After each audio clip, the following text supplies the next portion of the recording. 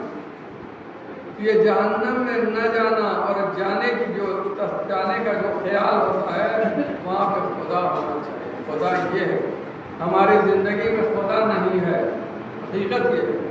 ورنہ اگر ہم راستہ چل رہے ہو تو بھی ہمارے راستہ چلنے میں کہ ہم کس لیے راستہ چل رہے ہیں، اپنے گھر سے قدم نکالا ہے تو کس لیے نکالا ہے، یہ خدا سوچ کے چلے کہاں جا رہے ہیں۔ کسی غلط آدمی کے ساتھ دینے تو نہیں جا رہے ہیں، کسی باطل کی حمایت کرنے تو نہیں جا رہے ہیں، کسی چور اچکے بدماش کا سپورٹ کرنے تو نہیں جا رہے ہیں، کسی ایسے ہی بدنام زمانہ انسان کی ضمانت لینے تو نہیں جا رہے ہیں۔ اگر ضمانت کی بات آئے تو ایسے لوگوں کی ضمانت نہیں لینا چاہیے۔ گواہی دینے کی بات آئے تو سچ کی گواہی دو، اچھے انسان کو بچانے کی کوشش کرو، یہ ہے۔ ورنہ اگر اس طریقے کا خیال میرے ذہن میں آئے گا، اگر ہمارے ذہن میں اس طریقے کا خیال آتا ہے تو وہاں پہ خدا ہے۔ کیوں کہ اگر ہم جھوٹی گواہی دیں گے تو خدا ہم سے بات پرس کرے گا، اگر ہم غلط بیانی کریں گے تو خدا کے یہاں سوال ہوگا، ہماری پٹائی ہوگی، اگر ہم چوری کریں گے، چغل خوری کریں گے، نمامی کریں گے، تہمت لگائیں گے، کسی پر الزام اور لگائیں گے، بہتان باندھیں گے، کسی کی غیبت کریں گے، کسی کی برائی کریں گے، کسی پر ظلم کریں گے تو خدا پوچھے گا۔ تو جہاں پہ خدا کا تصور آئے جس کام کے کرنے میں، اور اگر ہم اسی کے بعد الٹا، اگر ہم اچھا کام کرتے ہیں، نماز پڑھتے ہیں، روزہ رکھتے ہیں، لوگوں کی مدد کرتے ہیں، اپنے مومن بھائیوں کی مدد کرتے ہیں، چاہے وہ مال سے مدد کیجیے، چاہے زبان سے مدد کیجیے، چاہے سوچ اور فکر سے مدد کیجیے، اگر اپنے برادر ایمانی کی جو کلمہ پڑھتے ہیں ان بھائیوں کی اگر آپ مدد کرنے کے لیے جا رہے ہیں تو وہاں پہ بھی خدا ہونا چاہیے کہ خدا ہمیں ثواب دے گا۔ تو خدا کو نظر میں رکھ کے یہ کام کیجیے آپ سارا، پھر دیکھیے تو زندگی میں خدا ہونا چاہیے۔ خدا نے حکم دیا کہ نماز پڑھو، خدا نے حکم دیا کہ روزہ رکھو، خدا نے حکم دیا کہ اگر مالی استطاعت ہے، جسمی استطاعت ہے اور کوئی رکاوٹ نہیں ہے تو تم حج کرو، تمہارے پر حج واجب ہے۔ میری بات توجہ سنیے، حج واجب ہے، زکوٰۃ واجب ہے، خمس واجب ہے انسان کے مال میں، ہر آدمی کے مال میں خمس واجب، خمس واجب۔ اکثر لوگ خمس نہیں نکالتے، اکثر لوگ اسی پیسے سے خمس نہیں نکالتے، لباس بناتے ہیں، لباس کو پہن کے نماز پڑھتے ہیں، مصلی خریدتے ہیں، تسبیح خریدتے ہیں، سجدگاہ خریدتے ہیں، آپ کی نماز صحیح نہیں ہوتی۔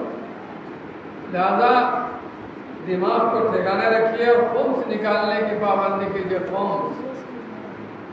خمس یعنی اگر آپ نے آج حساب کیا، ایک صلوات پڑھتے ہیں،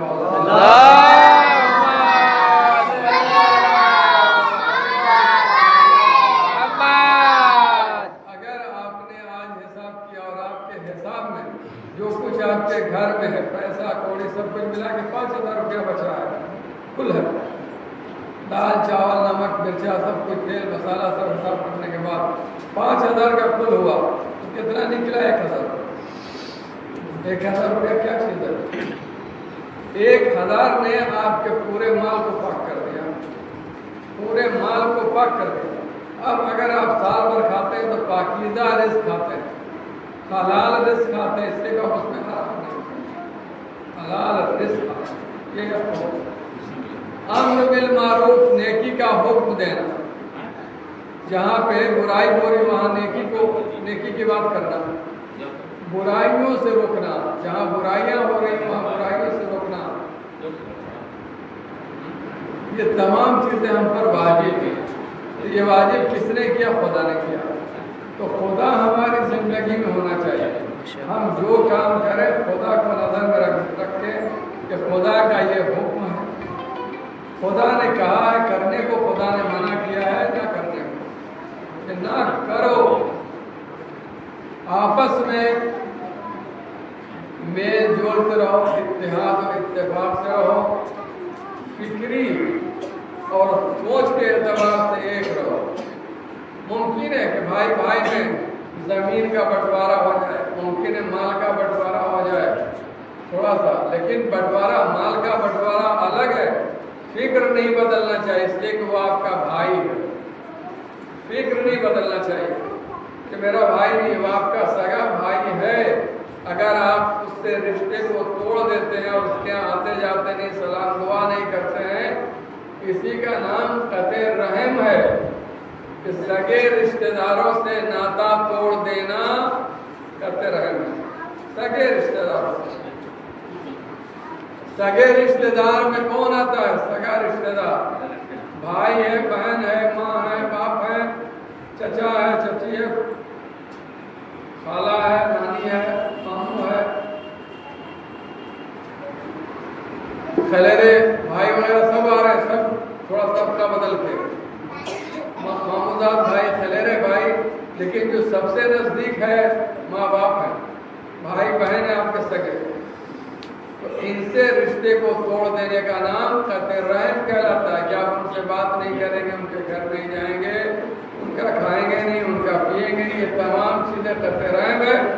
اور قطع رحم گناہ کبیرہ ہے، بڑا گناہ ہے، جس کا اللہ نے عذاب کا وعدہ کیا ہے، سزا دینے کا وعدہ کیا ہے۔ گناہ کبیرہ اسی پر ہے کہ گناہ کبیرہ، تو ایک تو خدا نے عذاب کا وعدہ کیا، دوسری بات کہ قطع رحم کر دینے سے رزق کی برکت ختم ہو جاتی ہے۔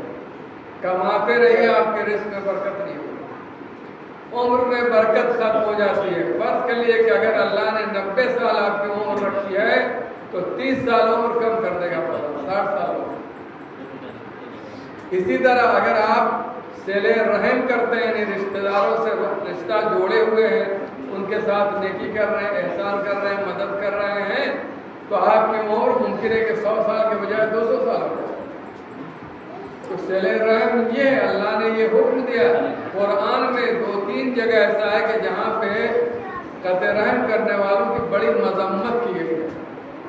اور آج جو دنیا میں اتنی زیادہ افراتفری اور مالی بحران اور مالی پریشانیوں کا سامنا ہے، اور نفسی ہے، میں جہاں تک سمجھتا ہوں، جتنا میری سمجھ کام کرتی ہے، میں سمجھتا ہوں کہ ہمارے گناہ سبب ہیں، ہمارے گناہ کی وجہ سے یہ تمام باتیں ہو رہی ہیں۔ رزق ختم ہو گیا، رزق میں برکتیں ختم ہو گئی، عمر میں برکتیں ختم ہو گئی، انسان جلدی مر جا رہا اس لیے کہ آپ صلہ رحم نہیں رہ گئے۔ یہ تمام چیزیں، تو یہاں پہ خدا نظر ہونا چاہیے۔ کہیں بھی آپ جائیے، کنواں کھودیے پانی کے لیے، انتظام کیجیے مومنین کے لیے، تو خدا نظر میں ہونا چاہیے۔ خدا ہے کہ خدا کے لیے میں کر رہا ہوں، ٹھیک ہے، خدا کے بندوں کا کام کے کام آئے گا، خدا تو نہیں آئے گا، لیکن میں کام خدا کے لیے کر رہا ہوں، اس لیے کہ خدا نے حکم دیا۔ کسی غریب کا پیٹ بھر دینا خدا کے لیے، دکھانے کے لیے نہیں ہونا چاہیے۔ کسی کے ساتھ آپ نے مدد کیا، پوری دنیا میں شور مچا دیا، اس کی آبرو لوٹ لیا آپ نے، میں نے مدد کیا۔ بعض لوگ ایسے ہیں، مدد کر دیتے ہیں، ہلّا مچانا شروع کر دیتے ہیں، چاروں طرف شور۔ دو پوشیدہ طریقے سے دو کسی کو مدد کرنا، تم نے خدا کے لیے دیا ہے نا، اور مدد کی ہے، تو جس کی مدد کی ہے اس کو جانے، خدا جانے، تم جانو، باقی تمہاری زبان پہ بھی نہیں آنا چاہیے اس طریقے کی چیزیں۔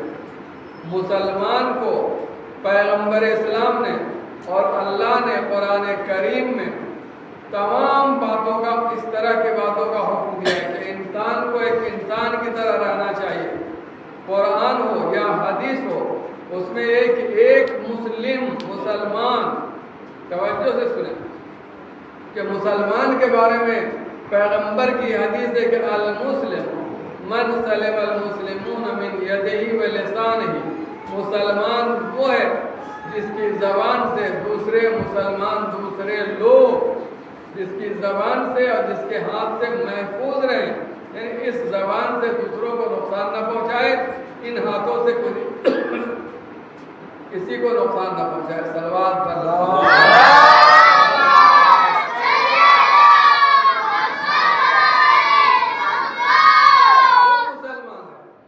مسلمان ہم اپنے کو مسلمان کہتے ہیں، اور ہم کو دیکھنے کیریکٹر کو دیکھنے کے بعد، ہمارے کردار کو دیکھنے کے بعد، جو ہمارا سماج میں کردار ہے اس کردار کو دیکھنے کے بعد دوسری قوم کے لوگ اسلام اور اسلام کے قوانین پر فیصلہ کرتے ہیں کہ اسلام ایسا ہے۔ اسلام ایسا نہیں ہے۔ اسلام میں امن و امان، شانتی کی بات کی گئی ہے، صلح و صفائی سے زندگی گزارنے کی بات کی گئی ہے، لڑائی جھگڑے، جنگ و جدال اور وائلنس سے منع کیا گیا اسلام میں۔ اسلام یہ ہے، آپ یوٹیوب پہ آپ دیکھیے ڈیبیٹ ہوتا ہے، جو لوگ اسلام سے ناواقف ہیں، اسلام کے بارے میں کچھ نہیں جانتے، چاہے وہ مسلمان ہو چاہے غیر مسلمان۔ غیر مسلمان تو یقیناً نہیں جانتا ہوگا، جانتا ہے تھوڑا بہت جانتا ہے، اور اگر جانتا بھی ہے تو کسی مسلمانی سے ٹیڑھے تیسرے مسلمان سے سن کے جانتا ہے۔ اب وہ جب آتا ہے ڈیبیٹ کرنے کے لیے ٹی وی پہ، اور اینکر بھی تو ایک دم بلا کا ہوتا ہے اینکر، وہ تو خود اچھالتا ہے مدعے کو۔ یہ سب سوچنے کی بات ہے۔ مجھے دکھ ہوتا ہے، درد ہوتا ہے کہ میرے جیسے آدمی کو وہاں پہ بلاؤ ڈیبیٹ کرنے کے لیے، ہم بتائیں گے کہ اسلام کیا ہے اور اسلام کیسے پھیلا۔ ایک دن بھی اسلام جو ہے تلوار کے زور پہ نہیں پھیلا، کیونکہ اسلام کو نادان لوگ، ان پڑھ لوگ، جاہل لوگ جو اسلام سے بے خبر ہیں، جو اسلام کی حقانیت، اسلام کی سچائی سے دور ہیں، وہ اس کو کہتے ہیں کہ تلوار کے زور پہ پھیلا۔ اسلام تلوار کے زور پہ نہیں پھیلا ہے، اسلام پیغمبر کے اخلاق کریمانہ سے پھیلا ہے۔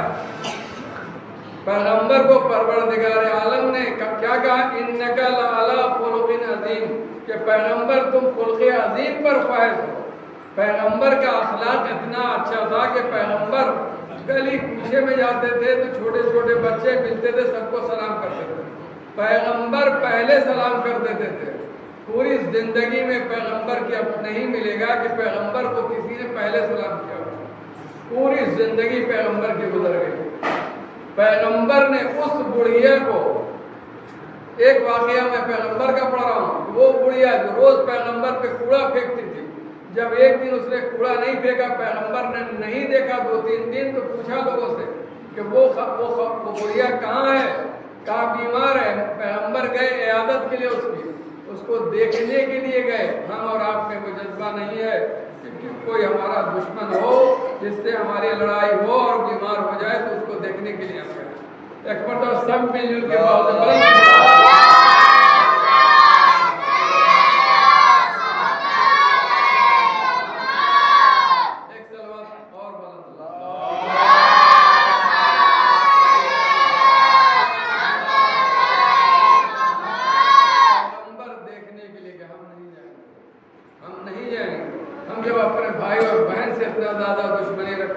رکھتے ہیں تو کسی دوسرے سے جائیں گے ہاتھ ملانے کے لیے، دیکھنے کے لیے نہیں، کہیں گے کہ اچھا آپ بیمار پڑا ہے، مر جا کرتا رہے۔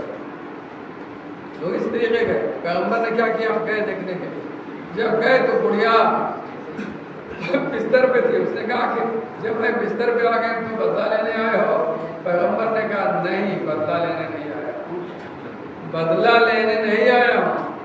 میں نے دیکھا کہ تم کوڑا روز پھینکتی تھی میرے اوپر، آج تم نے نہیں پھینکا، کل نہیں پھینکا، تو میں نے پوچھا کہ وہ ہے کہاں؟ پتہ چلا بیمار ہے، میں عیادت کرنے کے لیے آیا۔ اس نے کہا کہ یہ کہاں سے تم نے یہ کام کیا، کیسے تم، یہ کون سا مذہب ہے، کیا ہے؟ کہا یہ اسلام کا حکم ہے کہ کوئی بیمار ہو جائے تو اس کی عیادت کے لیے جاؤ۔ پیغمبر نے 2 باتیں بتائی، ایک تو یہ کہ دشمن بھی ہو تو بھی یہ کام کرو، اور دوسری چیز کہ عیادت کے لیے مسلمان ہونا شرط نہیں ہے۔ کسی بیمار کی عیادت کے لیے، اس کی دیکھ بھال کے لیے، اس کی احوال پرسی کے لیے مسلمان ہونا شرط نہیں ہے۔ آپ جانتے ہو، جائیے۔ اب اس نے کیا کیا؟ وہ شرمندہ ہو گیا اور وہاں پر اس نے کلمہ پڑھا۔ اب زمانہ ہم کو بتائے، جو لوگ کہتے ہیں کہ اسلام تلوار کے بل پہ، تلوار کے زور پہ اسلام پھیلا ہے، آیا تلوار کے زور پہ پھیلا؟ وہ عورت مسلمان ہوئی تو تلوار کے زور پہ ہوئی یا اخلاق کی بنیاد پہ، کیریکٹر کی بنیاد پہ، کردار کی بنیاد پہ؟ یہ غلط، اس لیے کہ اسلام کے دشمن سب سے بڑے یہودی ہیں. توجہ سے باتیں سنیں جوانوں، سب سے بڑے دشمن، ذرا سا ہلہ نہیں کر دو، سن لو غور سے. سب سے بڑے دشمن اسلام کے یہودی. یہودیوں نے اسلام کی تاریخ میں کافی الٹ پھیر کرایا ہے، کافی الٹ پھیر کرایا ہے.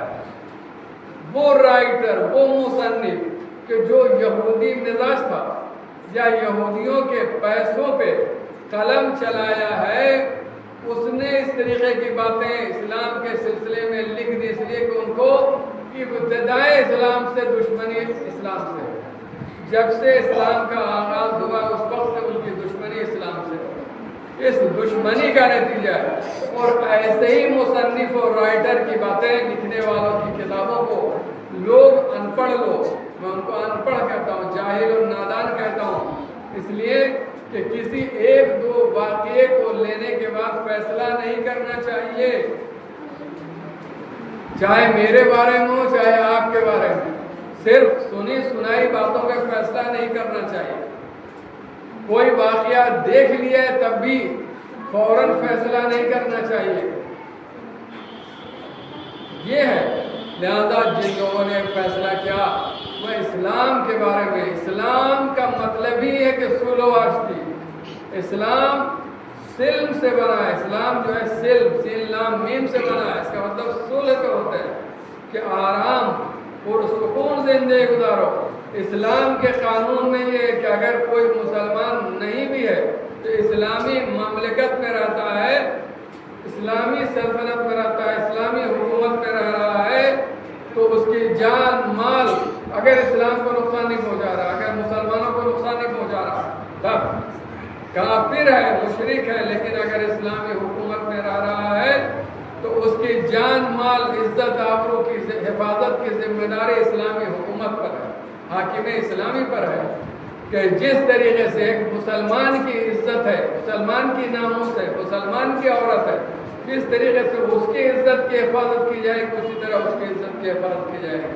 اسلام میں جنگ و جدال نہیں ہے، جنگ و جدال ان لوگوں سے، یہ بھی ایک غلط میسج جا رہا ہے، یہ بھی ایک غلط میسج جا رہا ہے زمانے میں کہ قرآن کی کچھ آیتوں کو لے کے اس میں آتے ہیں کہ قاتلوہم، قتال کرو، جاہدوہم، جہاد کرو. اس طرح کی جہاد اور قتال کی آیتیں قرآن میں ہیں. اس کا مطلب یہ نہیں ہے کہ کوئی بھی کافروں سے قتل کر دو، کوئی مشرک کو قتل کر دو، تمہارے ساتھ رہ رہا، تمہاری تعداد ہے یا اسلامی حکومت. نہیں، اگر کافر ہو، مشرک ہو، اگر اسلام کو نقصان پہنچا رہا ہے، مسلمانوں کو نقصان پہنچا رہا ہے، مسلمانوں کی عزت سے کھیل رہا ہے، مسلمانوں کے مال سے کھیل رہا ہے، لوٹ رہا ہے، چوری کر رہا ہے، ڈکیتی کر رہا ہے، تو جو اسلام کا قانون ایک مسلمان چور کے لیے ہے وہی قانون غیر مسلم چور کے لیے بھی ہوگا. اب یہاں پہ نہیں کہا جائے گا کہ ان کے یہاں قتل و غارت گری ہے. جن بادشاہوں نے دنیا میں مسلم بادشاہوں نے حکومت کی، وہ صرف ایک بادشاہ تھے، ان کا مذہب سے کوئی تعلق نہیں تھا کہ وہ ہندو ہوں مسلمان ہوں، نہیں، وہ صرف ایک بادشاہ ہیں، ایک راجہ ہیں، ایک مہاراجہ ہیں. جس طریقے سے ہر زمانے میں ایک راجہ دوسرے راجہ پر حملہ کرتا تھا اپنے رجواڑے کو بڑھانے کے لیے، اپنی حکومت کو وسعت دینے کے لیے، اپنی حکومت کو مضبوط کرنے کے لیے، زیادہ سے زیادہ دولت جمع کرنے کے لیے پوری تاریخ بھری پڑی ہے. انسانیت کا جب سے وجود ہوا ہے، جو طاقتور تھا وہ اس نے اپنے سے کمزور پہ حملہ کیا. تو وہاں پہ مذہب کا کوئی تعلق نہیں کہ اس مذہب کا ماننے والا اس مذہب کا نہیں. یہ دولت کی بھوک تھی، قدرت اور اقتدار کی بھوک تھی، سلطنت اور بادشاہت کی بھوک تھی، راجواڑے کی بھوک تھی. اس بھوک نے جنگ کرنے پہ مجبور کیا ہے. یہ بھی ایک غلط میسج ہے کہ مسلمان بادشاہ ہے تو اگر دوسروں کو کوئی سزا دے رہا ہے کسی موقع پہ تو کہا جائے کہ وہ مسلمان تھا لہذا اس نے دوسری قوموں پہ ظلم کیا. نہیں، بادشاہ کا کوئی مذہب ہی نہیں ہوتا. میرا اپنا ذاتی خیال ہے کہ بادشاہ کا کوئی دین اور دھرم نہیں ہوتا، یہ فیکٹ ہے، بادشاہ کوئی دین دھرم نہیں ہوتا، جدھر اس کا دماغ گھوما ادھر کام کرنا شروع کر دیا۔ تو بہت ساری باتیں اب ان بادشاہوں کو کہ جو آئے کچھ ظالم بھی بادشاہ گزرے ہیں، بادشاہ اور راجہ زیادہ تر ظالم گزرے ہیں، انیائے کرنے والے، ستم کرنے والے، ظلم اٹھانے والے، غریبوں کا مال لوٹنے والے، اپنے قبضے میں کرنے والے، غریبوں پر ستم ڈالنے، پوری تاریخ بھری پڑی ہے ہندوستان کی تاریخ میں۔ اشوک سمراٹ سے لے کے جتنے بھی موریہ ونشج، فلاں ونشج، پھر آخر میں آتا ہے مغل، اس کے بعد انگریز نے کیا کیا؟ انگریز بھی وہی آج کی ڈیٹ میں جو گفتگو میں کر رہا ہوں، امریکہ کیا کر رہا ہے؟ مسلمان سمجھنے کے لیے تیار ہے، کبھی غور نہیں کرتا مسلمان، اور اسی طرح غیر مسلمان بھی غور نہیں کرتا کہ امریکہ، برٹین اور یہ جتنے بھی نیٹو میں ہیں وہ کیا کر رہے ہیں آج؟ امریکہ اپنے پاور کا اتنا غلط استعمال کر رہا ہے، مس یوز اپنے پاور کا کر رہا ہے۔ تو وہ کس لیے؟ امریکہ کا فیصلہ یہ ہے فلسطین کے سلسلے میں، توجہ، فلسطین کے سلسلے میں امریکہ کا فیصلہ، فلسطین کے مسلمانوں کی زمین امریکہ فیصلہ کر رہا ہے، 7 سمندر پار بیٹھا ہوا، کہ فلسطینی جو ہے اپنے سرزمین کو خالی کر کے کسی دوسرے ملک میں چلے جائیں، اور وہاں پہ یہ کیا کریں گے؟ یہ اپنے اعتبار سے شہر بسائیں گے، مارکیٹ بنائیں گے، اور بھی جو چاہے کریں گے وہاں پہ، تاکہ ان کی دادا گیری وہاں پہ چلتی رہے، ایشیا میں چلتی رہے۔ تو آج بھی تو وہی ہو رہا ہے، لیکن امریکہ کو بولنے والا کوئی نہیں کہ امریکہ کیا کر رہا۔ برٹین آیا، برٹین حکومت یہاں، برطانیہ حکومت کر رہا تھا، برطانیہ کا راج تھا، 200 سال تک انگریزوں نے راج کیا ہندوستان پہ۔ یہ 200 سال انگریزوں نے راج کیا۔ انگریز سے پہلے کے بادشاہوں نے، راجاؤں نے جو کچھ بنایا تھا، ہندوستان گولڈن برڈز کے نام سے جانا جاتا تھا، سونے کی چڑیا کہلاتا تھا ہندوستان ملک۔ اس ملک کو جو بنایا تھا انگریزوں نے ایک ایک کر کے لوٹ لیا، تو لوٹنے انگریز آیا تھا، دوسرے نہیں۔ جو دوسرے بادشاہ آئے بھی تو وہ یہیں رہ گئے، یہیں پہ مر گئے، یہیں پہ بنایا۔ یہ سوچنے کی بات ہے، سب تمام انسانوں کو میں دعوت فکر دے رہا ہوں، جو بھی انسان ہے، چاہے وہ ہندو ہو، مسلمان ہو، جس کے اندر رمق انسانیت پائی جاتی ہے، جس کے اندر وویک پایا جاتا ہے، جس کا ضمیر زندہ ہے، اس زندہ ضمیری سے سوچے کہ اسلام کیا ہے۔ اسلام وہ مذہب ہے، اسلام وہ دین ہے کہ جس میں ہر طرح سے انسانیت کا تحفظ کیا گیا ہے۔ ایک مرتبہ بہت بلند سلام۔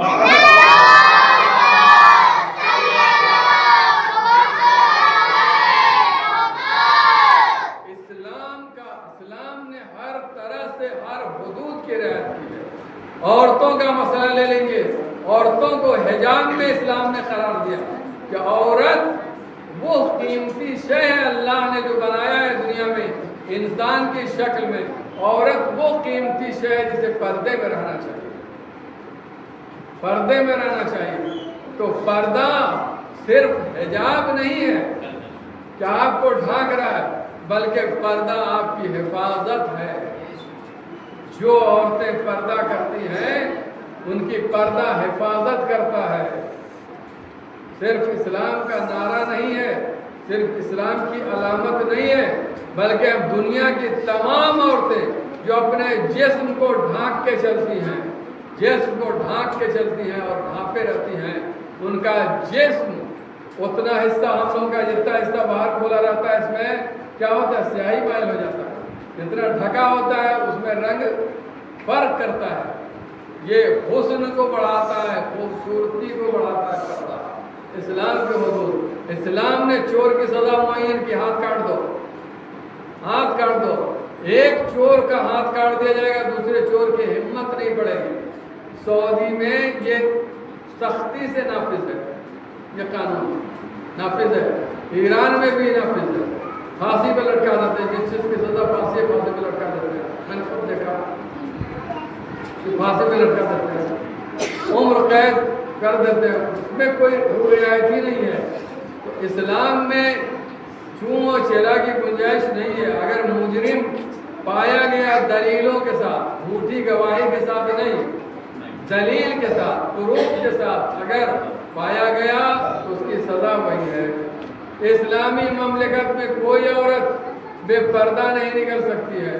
ایران ہے، کویت ہے، جتنے بھی اسلامی ممالک ہیں، سویڈن کو چھوڑ کے، وہاں کا حال مجھے نہیں معلوم، لیکن سعودی عرب میں بھی پردے میں نکلنا ہے۔ تو اسلام ایک بہترین مذہب ہے کہ جو ہر طرح سے دوسروں کی بھی اور اپنی بھی اور دوسروں کی بھی حفاظت کا حکم دیتا ہے۔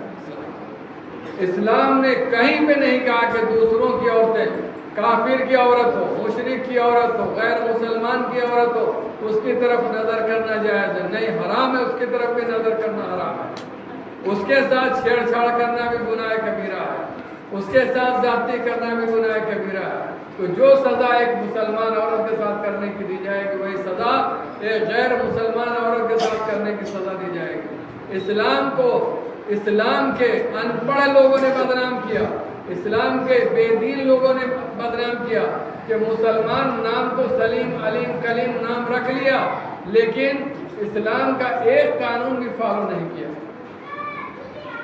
ان لوگوں نے اسلام کو بدنام کیا، یا جو بادشاہ آئے اسلام کے نام پہ مسلمان نام رکھ لیا، نام مسلمان کا ہے لیکن ان کا کام خوریزی کرنا ہے، ان کا کام دست درازی کرنا ہے، ان کا کام ظلم و زیادتی کرنا ہے۔ ان کو دیکھا لوگوں نے فیصلہ کر لیا کہ یہ اسلام کا بادشاہ ہے۔ وہ اسلام کا بادشاہ نہیں ہے، وہ بادشاہ ہے، وہ ایک بادشاہ ہے، ایک حاکم ہے۔ حاکم کا جو مزاج ہوتا ہے وہ اپنے مزاج کے مطابق کام کر رہا ہے، لیکن اسلام نے ان تمام چیزوں پہ پابندی لگائی ہے۔ اسلام نے تمام چیزوں پہ پابندی لگائی ہے۔ بہت سارے بادشاہ ایسے گزرے ہیں کہ اگر وہ غیر مسلموں کے ساتھ کچھ کرتے تھے تو مسلمان کے ساتھ بھی کرتے تھے، وہی کام کرتے تھے۔ شیر کو بکری اور بھیڑ اور بھینس اور گائے چھوڑ دیا جائے، کیا وہ کسی پہ رحم کرے گا؟ رحم کر سکتا ہے؟ نہیں کرے گا۔ وہی صورتحال یہ بھوکے، جو قدرت کے بھوکے ہوتے ہیں، جو اقتدار کے بھوکے ہوتے ہیں، جو کرسی کے بھوکے ہوتے ہیں، کرسی تخت کے بھوکے لوگ، تخت کے بھوکے لوگ جو ہوتے ہیں، ان کا حال یہی ہے۔ اگر ہم کو بھی آج تخت مل جائے تو ہو سکتا ہے ہم بھی بدل جائیں۔ تخت وہ چیز ہے کہ تخت بدل دیتا ہے انسان کو۔ جناب مختار کو دیکھا کہ جناب مختار الگ بیٹھتے تھے، اس تخت پہ نہیں بیٹھتے تھے جس تخت پہ اس سے پہلے والے بادشاہ حکومت کرتے تھے۔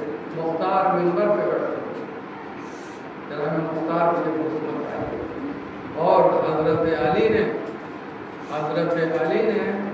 اس تخت کو اور اس دنیا کو لات مارا ہے، لات مارا ہے۔ حضرت علی سے بڑا بادشاہ اور حاکم نہیں ہو سکتا۔ حضرت علی کو سمجھنے کی ضرورت ہے دوستوں اور عزیزوں۔ ہماری زندگی میں خدا کا وجود ضروری ہے۔ جب خدا کا وجود ہوگا ہم خدا کی عبادت کریں گے، یعنی خدا کی عبادت، یعنی نماز پڑھتے ہیں اللہ اکبر، اللہ سب سے بڑا، اللہ سب سے بڑا، یہی تو کرتے ہیں۔ تو جب سب سے بڑا ہے تو ہم اپنے بڑے بزرگ کے سامنے کیا کرتے ہیں؟ کیسے کھڑے ہوتے ہیں؟ نمازی کرتے ہیں یا ادب سے کھڑے ہوتے ہیں اپنے بڑے بزرگ کے سامنے؟ لیکن جو سب سے بڑا ہے اس کے سامنے ہم کھڑے ہوں تو میرے ذہن میں یہ خیال ہونا چاہیے، صرف اور صرف یہ خیال ہونا چاہیے کہ ہم خدا کی بارگاہ میں ہیں، ہم اس کی عبادت کر رہے ہیں۔ تو جب اس کی عبادت کر رہے ہیں تو کسی اور کا خیال ذہن میں نہیں آنا چاہیے۔ کرے جلدی سے نماز ختم کرے، مکھیا جی سے ملنا ہے، جلدی سے نماز کرے ختم کرے، تھانے پہ دروگا جی سے ملنا ہے، بلائے میرے تعلقات ہیں، ایس پی سے ملنا ہے، ڈی ایس پی۔ ارے نماز صحیح پڑھو بھائی۔ ایس پی اور ڈی ایس پی اور ڈی ایم اور ایسے جتنے بھی منتری اور پردھان منتری ہوں گے، خدا چاہے گا تو تمہارے قدموں میں ان کو لا کے گرا دے گا۔ خدا وہ چیز ہے، خدا وہ چیز ہے۔ حضرت علی نے ایسی دنیا کو 3 طلاق دی ہے۔ حضرت علی نے دنیا، حضرت علی کی بادشاہت کتنی دور تک تھی؟ پورا افریقہ علی کی بادشاہت، پورا عراق علی کی بادشاہت، حکومت، پورا گلف کنٹری، یمن، مصر، شام، سب اتنی بڑی حکومت تھی۔ آج کتنے ملک بنے ہوئے ہیں، اتنی بڑی حکومت کا مالک کہاں بیٹھتا ہے؟ بوریے پہ بیٹھتا ہے، بوریے پہ بیٹھتا ہے۔ مسجد کو اپنی دارالحکومت بنایا ہوا ہے، مسجد میں فیصلہ دیتا ہے، مسجد میں فیصلہ سناتا ہے۔ یہ حضرت علی، حضرت علی کو پہچاننے کی ضرورت ہے۔ حضرت علی کی شہادت کی تاریخ ہے 17/18، شب 19 بربت کی تاریخ ہے، وہ تاریخ نزدیک ہو۔ حضرت علی کی مظلومیت پر جب میں غور کرتا ہوں، جب حضرت علی کی تاریخ میں پڑھتا ہوں، تو تاریخ انسانیت میں مجھے حضرت علی سے زیادہ مظلوم کوئی نظر نہیں آتا، حضرت علی سے زیادہ مظلوم کوئی نظر نہیں آتا۔ اتنے بڑی مملکت کا حاکم ہے، اور وہ اپنی جوتیاں جو ہے، وہ جوتی چپل جو ہے وہ خود ٹاک ٹاک کے پہن رہا ہے، خود اپنے ہاتھوں سے سل رہا ہے۔ ابن عباس ان کے چچرے بھائی تھے، ابن عباس کہتے ہیں کہ آپ سل رہے ہیں یہ جوتیاں، آپ اتنے بڑے حاکم ہیں، اتنے بڑے بادشاہ ہیں۔ حضرت علی کا جواب کیا ہے؟ یہ میری جوتی، ابن عباس، یہ میری پھٹی ہوئی جوتی جو ہے، یہ تمہاری پوری حکومت سے زیادہ فضیلت رکھتی ہے، بہتر ہے، میں اس کو ترجیح دیتا ہوں کہ اپنے ہاتھوں سے ٹاکوں۔ کون ایسا حاکم ہے کہ جس نے جوتیاں خود سے ٹاکی ہوں؟ کون ایسا حاکم ہے جو پھٹے کپڑے پہنتا ہو، پیمن پہ پیمن لگا کے پہنتا ہو؟ کون ایسا حاکم ہے کہ جو جوتی پھٹی پہنتا ہو، جو سوکھی روٹیاں کھاتا ہو، فاقہ کرتا ہو، اور رات کا جب وقت آتا ہو تو رات کے سناٹے میں اپنے پشت پہ غذا لے کر، آٹا لے کر غریبوں کے گھروں تک جاتے تھے حضرت علی، رات کی تاریکی میں۔ جس کے گھر گئے کسی کو نام نہیں بتایا۔ آج تک تاریخ میں کوئی یہ نہیں کہہ سکتا کہ علی مجھے دینے آتے تھے، نا، کسی کو نام نہیں بتایا، کبھی نہیں بتایا۔ حضرت علی نے ایک جگہ جاتے تھے حضرت علی، تو وہاں پہ حضرت علی ایک نابینا کو لے جا کے کھانا کھلاتے تھے رات کے سناٹے میں۔ نابینا روز انتظار کرتا تھا حضرت علی اسی ٹائم پہ جاتے تھے، کھلاتے تھے۔ جب 3 دن گزر گئے، کوئی نہیں آیا، ادھر سے امام حسن کا گزر ہوا۔ امام حسن نے اس نابینا کو دیکھا، اور دیکھنے کے بعد بات چیت ہوئی، کہا تم یہاں کیوں پڑے ہوئے ہو؟ کہا میری جگہ یہی ہے۔ کہا کھاتے پیتے کہاں سے ہو؟ کہا ایک شخص تھا جو روز آتا تھا میرے پاس اسی ٹائم پہ، اور آنے کے بعد مجھے کھانا کھلاتا تھا۔ نابینا کہہ رہا مجھے کھانا کھلاتا تھا۔ تو کہا امام حسن نے کہ اس نے اپنا نام بتایا؟ کہا کہ نام نہیں بتایا، کبھی نام نہیں بتایا، میں پوچھتا رہا، کبھی نام نہیں بتایا۔ کہا کوئی کچھ تو بتاؤ کہ وہ کہتا کیا تھا؟ تمہارے ساتھ بیٹھتا تھا تو کہتا کیا تھا؟ تو کہا اس کا یہی جملہ تھا، جالت فقیر فقیرہ، ایک فقیر کے پاس بیٹھا ہے، جالت مسکین مسکینہ، ایک مسکین کے پاس بیٹھا ہے۔ کہا یہی جملہ وہ دہراتے تھے اور اپنا نام نہیں بتاتے تھے۔ امام حسن نے کہا کہ اے شخص، وہ کوئی اور نہیں تھا، وہ میرا بابا علی مرتضیٰ تھا۔ 3 دن ہو گئے کہ انتقال ہو گیا ہے، اب وہ ڈھاڑے مار کے رو رہا ہے۔ یہ ہمارے مولا علی کی سیرت ہے ہزاروں، اور کل سے اعمال کے شب آ جائے گی۔ الا لعنۃ اللہ علی القوم الظالمین، سیعلم الذین ظلموا ای منقلب ینقلبون۔ میرے بھائی ہو گئے تو کل کی رات کے لیے، کل کے بعد اعمال ایک روز نہ کر کے اعمال روز ہے، اس کے لیے